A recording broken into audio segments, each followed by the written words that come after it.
ఈరోజు దేవుని వాగ్దానం ఎఫెసీయులకు రాసిన పత్రిక 1వ అధ్యాయం 13వ వచనం.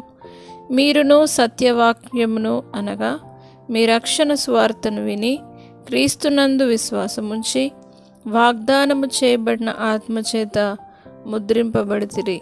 నా ప్రియ సహోదరులారా, దేవుడి రోజు మీతో వాగ్దానం చేస్తూ ఉన్నాడు. మీరు సత్యవాక్యమును అనగా మీ రక్షణ సువార్తను ప్రతిరోజు వింటూనే ఉన్నారు. రక్షణ సువార్తను బట్టి క్రీస్తునందు మీరు విశ్వాసముంచి వాగ్దానము చేయబడిన ఆత్మచేత ముద్రింపబడితిరి అని దేవుడు వాగ్దానం సెలవిస్తూ ఉన్నది. వాగ్దానం చేయబడిన ఆత్మచేత ప్రతిరోజు మీరు ముద్రణ చేయబడాలి.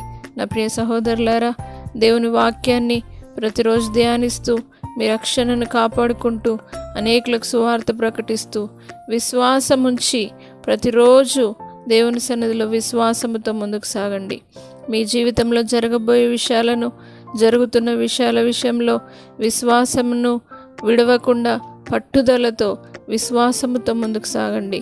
వాగ్దానం చేయబడిన ఆత్మ మీ మధ్య ఉన్నది కాబట్టి, ఆత్మ చేత మీరు ముద్రింపబడతారు కాబట్టి, దేవుడు వాగ్దానం సెలవిచ్చిన విధంగా ఇదే దినం మీరు విశ్వాసమును ఆత్మను పొందుకొని దేవుని వాగ్దానం చేయబడిన ఆత్మచేత ముద్రింపబడుదురుగాక.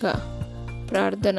పరిశుద్ధుడా, నమ్మదగిన దేవా, నీ వాత్సల్యమును బట్టి నీకు వందనాలు. ప్రతి ఒక్కరూ తమ సత్యవాక్యమును చేత పట్టుకొని రక్షణను కాపాడుకొని విశ్వాసమందు నిలకడగా ఉండి వాగ్దానం చేయబడిన ఆత్మచేత ముద్రింపబడుదురుగాక. అలాంటి నీ కృప ప్రతి ఒక్కరికి అనుగ్రహించమని నజరేయుడైన యేసు పరిశుద్ధ నామమును బట్టి అడిగి వేడుకుంటున్నాము తండ్రి. ఆమేన్.